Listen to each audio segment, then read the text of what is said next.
এই তো রোজা শেষে ঈদ চলে আসছে আর অনেকেরই কিন্তু প্ল্যানিং আছে আমি মেকআপ করব। তো মেকআপ কিন্তু পার্লারে অনেক বাজেট হয়ে যায় আর সবারই কিন্তু বাজেটটা থাকে না।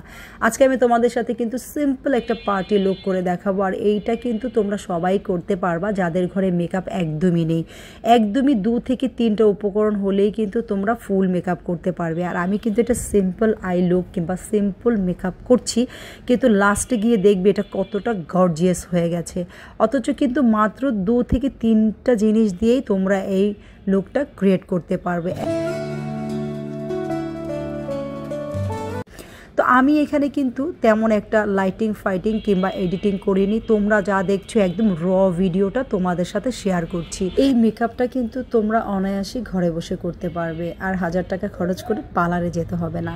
তো আমি এখানে যেভাবে স্টেপ বাই স্টেপ মেকআপটা করেছি, তোমরা যদি ভিডিওটি স্কিপ না করে সম্পূর্ণ দেখো তাহলে কিন্তু তোমাদের আর মেকআপ করতে সমস্যা হবে। বন্ধুরা, বিউটি টিপস এবং মেকআপ টিপস পেতে আমার চ্যানেলটিকে সাবস্ক্রাইব করো, পাশে থাকা বেল আইকন বাটনটি অন করে দাও, এতে করে আমার প্রত্যেকটা ভিডিও সবার আগে পৌঁছে যাবে তোমাদের কাছে। আসসালামু আলাইকুম ভিউয়ার, সবাইকে ওয়েলকাম করছি আমার নতুন আরও একটি ভিডিওতে।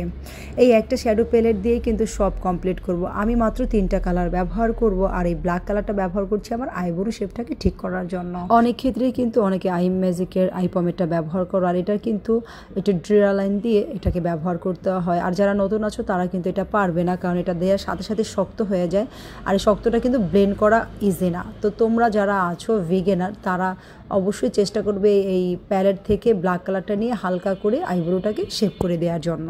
কনসিলারের সাহায্যে আমার হাসলাইনগুলো আমি ঢেকে ফেলবো, আমার বাড়তি যে ভুরুর লোমগুলো আছে সেগুলো আমি ঢেকে ফেলেছি। ব্রাউন কালার আই শ্যাডো নিয়ে আমি এখানে একটা আমার আই কন্ট্রোল করে নিব। এরপর আমি এই 2টা শ্যাডো দিয়ে কিন্তু আমার আইটাকে ফুল কমপ্লিট করব। ফুল ভালো করে এখানে ব্লেন্ড করতে হবে। সবসময় একটা জিনিস খেয়াল রাখতে হবে, আপনার ব্লেন্ডের উপরেই কিন্তু আই লুকটা সুন্দর হবে।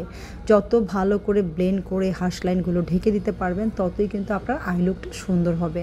আপনার আই লুক সুন্দর বাট আপনার ব্লেন্ড করতে পারছেন না, তাহলে কিন্তু সুন্দর হবে না। সবসময় খেয়াল করতে হবে ব্লেন্ডটা যাতে ভালো হয়। এরপর আমি হাতে বানানো একটা সিক্রেট বেস আমার স্কিনে অ্যাপ্লাই করে দিয়েছি। এরপরে আমি এখানে একটা W7-এর কনসিলার দিয়ে ভালো করে আমার যে পোর্শনগুলোকে আমি একটু হাইলাইট করব সেখানে অ্যাপ্লাই করে দিয়েছি। তারপর W7-এর একটা লুজ পাউডার দিয়ে আমি মেকআপটাকে সেট করে নিলাম। আমার নোজটাকে আমি কন্ট্রোল করে নিচ্ছি। এমন একটা চিকন ব্রাশ দিয়ে তোমরা নোজটাকে কন্ট্রোলিংটা যত সুন্দর হবে আই লুকটা কিন্তু ততই সুন্দর হবে। আমি আমার ফুল ফেসটাকে কন্ট্রোলিং করে নিচ্ছি। তো কন্ট্রোলিংটা আমার খুবই ভালো লাগে, মনে হয় যেন কন্ট্রোলিং করার পরে ফুল মেকআপটাই যেন কমপ্লিট হয়ে যায়।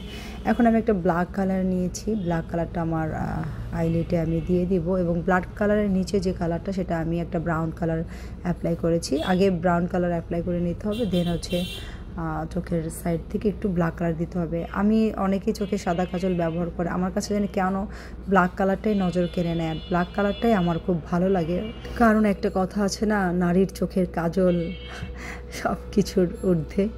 তো এরপর আমি ভালো করে আইলাইনার দিয়ে নিব। আইলাইনারটা আমি একটু টানা করে দিয়েছি কারণ আমার আইটা ছোট।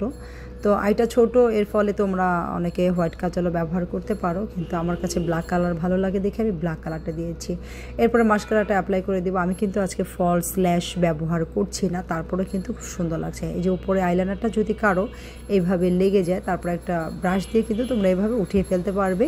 তো ব্রাশ দিয়ে যখন উঠাবে খেয়াল করতে হবে ভিজা অবস্থায় ব্রাশ লাগানো যাবে না, 2 থেকে 3 মিনিটের মতো ছেড়ে দিতে হবে, তারপরে আইলাইনারটা উঠিয়ে ফেলতে হবে। ব্লাশনের কথা আর কি বলবো, ব্লাশন যেন আমি দিয়ে শেষে করতে পারি না। আমার যত লাল হবে তত আমার ভালো লাগে, মনে হয় পুরো প্লেটের ব্লাশনটা আমি আমার স্কিনে অ্যাপ্লাই করে দিই। তো এখানে আমি হাইলাইটার করছি আমার 2 কপালের উপরে এবং আমার নোজ এরিয়া, তারপরে হচ্ছে গালের একটু উপরে। তো তোমাদের যাদের আমার মতো কপাল বড় তোমরা কিন্তু সেমভাবেই ব্লাশনটা অ্যাপ্লাই করবে, কারণ যদি কপাল বড় হয় আমরা ভুরুর উপরে এটা হাইলাইট করি তাহলে কপালটা ছোট লাগবে, আর যদি মাঝখানে করি কপালটা আরও বড় লাগবে। তো আমি ফার্স্টে একবার ব্লাশন অ্যাপ্লাই করে দেন সেটিং স্প্রে দিয়ে আবার আমি ব্লাশনটা অ্যাপ্লাই করি, এতে করে খুব ফ্ললেস হয় এবং দূর থেকে কিন্তু খুব শাইনি হয় এবং এটা কিন্তু তোমার 8 থেকে 9 ঘন্টার মতোই মেকআপটা লং লাস্টিং হবে। তো দেখো কতটা নর্মাল এবং কতটা কম দামি বাজেটের মধ্যে আমি তোমাদেরকে এই শেয়ার করে দেখালাম মেকআপ। কে কোথা থেকে দেখছো এবং কার কি প্রবলেম আছে আমাকে অবশ্যই কমেন্ট বক্সে কমেন্ট করে জানাবে।